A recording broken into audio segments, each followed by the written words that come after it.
Wansuk Syiem. Yeah. Thank you, Chairman, sir.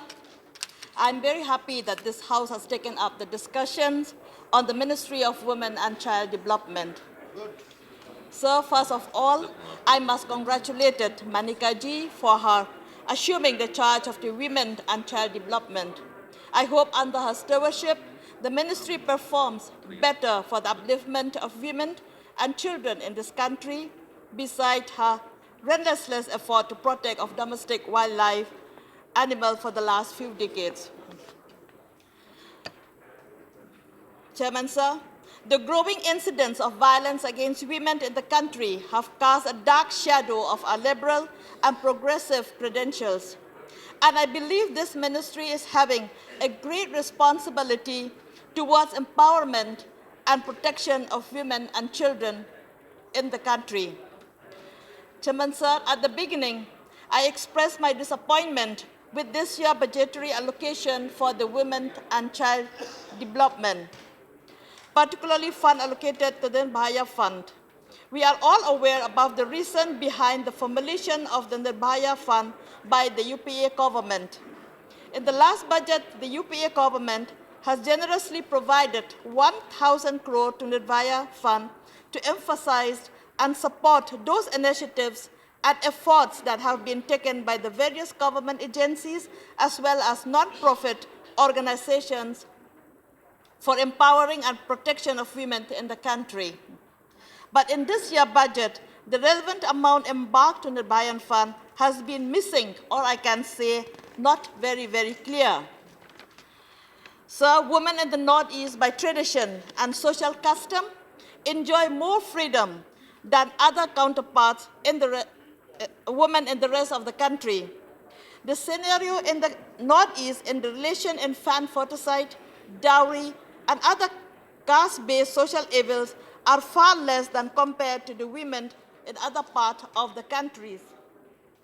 Nevertheless, women in the Northeast suffer from problems and hardship peculiar to the region. There are numbers of issues which trouble the women in the Northeast. When the entire Northeast region is struggling with a series of problems in terms of this ethnicity, cultural issues, political, social, and insurgency, I would like to focus on few of such problems.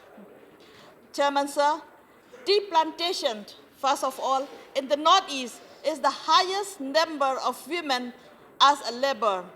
Sir, plucking of tea leaf is a very, very delicate work. The woman workforce in the tea plantation is higher than in any plantation sector or other industry in the country. But these tea garden women laborers are having endless problems. They are exploited, women workers are discriminated against in terms of wages, which is far below the minimum wages prescribed in other states. It is surprising that the tea plantation worker earn less daily wages than an unskilled Neriga worker. They even lack security shelter with basic amenities like safe drinking water, minimum sanitation facilities, and also prenatal and postnatal entitlements. Sir, nowadays, Northeast women and children, especially adolescents, are highly targeted and victimized by human trafficking. Majority of unregulated placement agencies located in mega cities, including Delhi and NCR, are targeting women and children from the rural remote areas of the tribal pockets, where they are struggling with poverty and starvation. Brought them with a promise of good life and income. These girls were almost illiterate, are most confined, assaulted, raped, and sold. Hence, I demand the government should come up with a strong law and regulating placement agency in the country.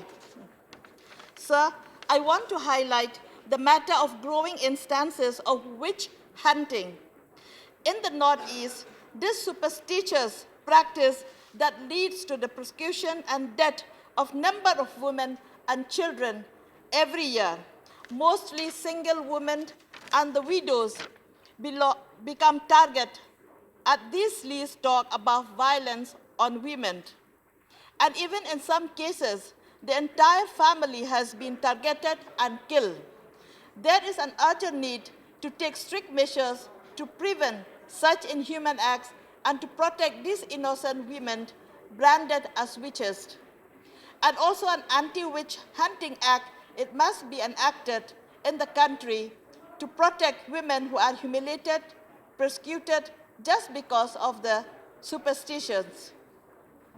Here I need to mention about Biru Bola Devi, a widow residing in the village located in Assam and Meghalaya border, to her involvement and effort on anti-witch hunting activities for the last 2 decades, and saved the lives of many women branded as practitioners witchcraft. She must be honored by the central government, which will encourage many of such activities who are working against such superstitions. I think with this, I've requested the ministers to take a special effort to take care for this Northeast issues which we are facing the problem at the moment. Thank you, sir. Thank you for not allowing